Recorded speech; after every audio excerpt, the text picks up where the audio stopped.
राजेश जी, ये पिछले वीडियो में आपने बताया कि 1000 महीने जमा करके लगातार 30 साल तक यदि हम जमा करते हैं तो 125 करोड़ रुपए बना सकते हैं। तो अब हमारे एक कुछ व्यूअर्स हैं जिन्होंने पूछा कि क्या 1000 रुपए से भी नीचे SIP की जा सकती है? म्यूचुअल फंड में 1000 रुपए से नीचे भी जमा किया जा सकता है। तो हम जानना चाहेंगे, एक फिगर दे रहे हैं आपको कि 100 रुपए, यदि 100 रुपए हम मासिक रूप से जमा करते रहें और लगातार 30 साल तक जमा करें तो कितना, यदि जमा हो सकता है कि नहीं जमा हो सकता म्यूचुअल फंड में, और जमा हो सकता है तो कितना हमें रिटर्न मिलेगा, ये इसके विषय में थोड़ा सा हमें जानकारी प्रदान करें राजेश जी।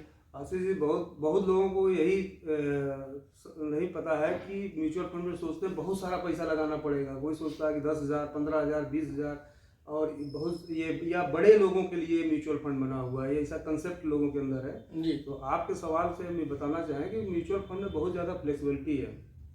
आप यहाँ 100 रुपए की भी SIP कर सकते हैं, 500 की कर सकते हैं, 1000 की कर सकते हैं, 1 लाख की कर सकते हैं, 10 लाख की कर सकते हैं। जिसकी जैसी जितनी कैपेसिटी है उस हिसाब से वो SIP कर सकता है। तो यदि कोई व्यक्ति, जैसे आपके सवाल से लगता है कि 100 रुपए की SIP 30 साल तक करें, जी, तो आप सोचो कि 100 रुपए हम प्रतिदिन कहीं इधर उधर बहुत सारे फिजूल खर्ची करते रहते हैं। जी बिल्कुल करते हैं। और बहुत ही छोटे मोटे अमाउंट के लिए किसी से उधार मांगते हैं, या कुछ अपने जीवन में जब जरूरतें आती हैं तो लाख, 2 लाख, 3 लाख रुपए के लिए हम कर्जा ले लेते हैं। जी। यदि हम 100 रुपए महीने नियमित रूप से बिना किसी घबराए हुए यदि हम जमा करते रहें तो हम 30 साल में 36,000 रुपये जमा कर देंगे। अच्छा, यानी 100 रुपए यदि हम मासिक रूप से जमा कर रहे हैं तो 30 साल में हमने जमा किया 36,000 रुपए जी। और इसकी अप्रॉक्सीमेट जो वैल्यूएशन निकल के आएगी वो 10 लाख से एबव होगी। 10 लाख से लेकर के 12-13 लाख रुपए तक आप बना सकते हैं 100 रुपए को 30 साल से। लेकिन यदि इसी को आप जो और कंटिन्यू कर ले जाएं जी, ठीक है, तो ये 100 रुपए आपका 50 लाख में बदल सकता है। 100 रुपए 50 लाख में क्या करना होगा? यदि इसका टाइम और बढ़ा लें आप। अच्छा अच्छा। यदि आप इसका टाइम यदि 40 साल 42 साल कर ले, मान लो कोई 18 साल का है और वो 100 रुपए की नियमित बचत करता है और वो अपनी 60 साल की उम्र तक बचत करता है, ठीक है, तो उस समय वो लगभग 50 लाख के आसपास उसका कॉर्पस 100 रुपए से तैयार हो सकता है। लेकिन यदि यही वो व्यक्ति यदि अपने इनकम के हिसाब से बढ़ा ले और इसको एक एवरेज कर ले कि 500 रुपए की SIP करता है तो 42 साल में लगभग उसका 1.25 करोड़ से 1.5 करोड़ रुपए हो जाएगा, यदि वो 18 साल की उम्र में शुरू करता है। तो ये छोटी छोटी जो बचत है 100 रुपए की, 150 रुपए की, 200 रुपए की, और यदि आपके पास कुछ और बच जाता है तो 100 रुपए के बीच में यदि आप टॉपअप कर देते हैं तो ये अमाउंट है आपका बढ़ जाएगा। तो आपके सवाल का उत्तर यही है कि आप 100 रुपए की भी SIP कर सकते हैं और उस 100 रुपए से भी एक काफी बड़ा कॉर्पस तैयार कर सकते हैं। तो जहां तक हमें लग रहा है कि राजेश जी आपने बताया कि हम 100 रुपए की, 200 रुपए की, जितने भी आपके पास पैसे हैं, 10,000, 50,000, जितना भी आप मंथली जमा करना चाहें म्यूचुअल फंड में आप निवेश कर सकते हैं।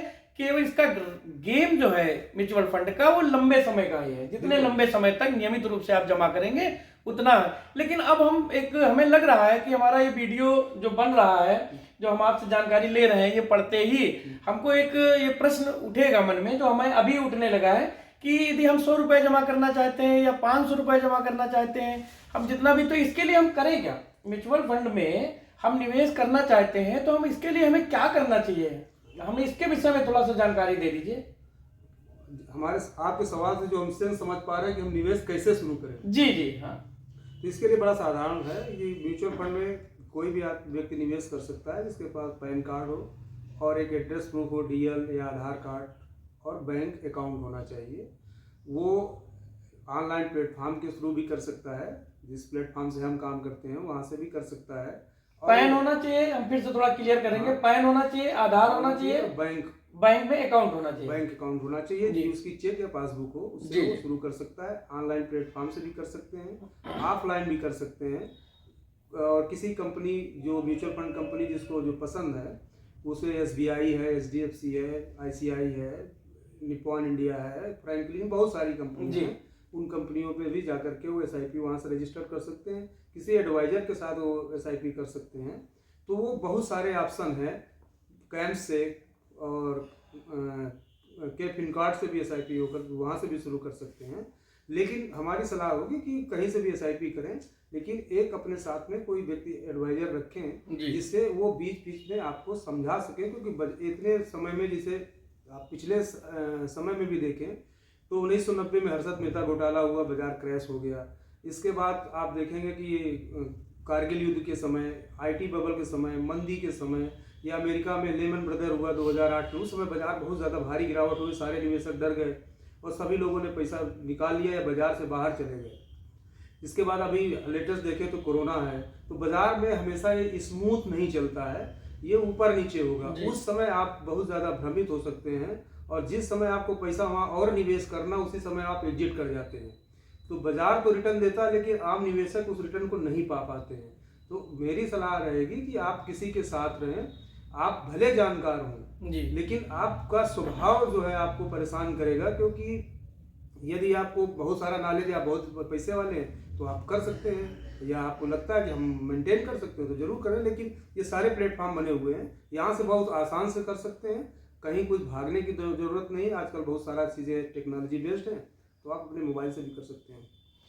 तो साथियों, जैसा कि जानकारी हमें मिली राजेश जी से कि यदि हमारे मन में एक दृढ़ इच्छा शक्ति है, मैं निवेश करना चाहता हूं, तो ये डिपेंड ये नहीं करता कि मेरी आय कितनी है। हमारे पास जितनी भी आय है, हम अपनी आय के हिसाब से कम से कम रुपए को भी एक लंबे समय के साथ साथ हम उसका बहुत बड़ा सा भंडार बना सकते हैं पैसों का, और अपना कुछ भी, जो भी हमने अपना गोल बना रखा हो, जो लक्ष्य बना रखा हो, जो टास्क हमारा हो, उस टास्क को हम प्राप्त कर सकते हैं। एक छोटी सी रकम भी हमारे बड़े रूप में आ सकती है। राजेश जी से आज मुलाकात हुई, बहुत जानकारी, अच्छी जानकारी मिली है। बहुत बहुत धन्यवाद राजेश जी, बहुत बहुत धन्यवाद। धन्यवाद आशीष जी।